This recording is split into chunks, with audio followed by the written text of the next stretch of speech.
Hello, kids! This is Teacher James Lee. Today, we will learn to identify the sequence of events.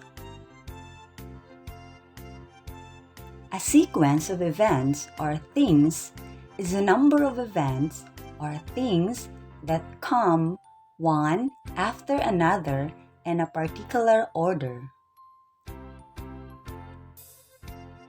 To sequence the events, we will put number 1 for the first, 2 for the next, and 3 for the last event that happened. Look at the pictures. What comes first, next, and last?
Good job, kids!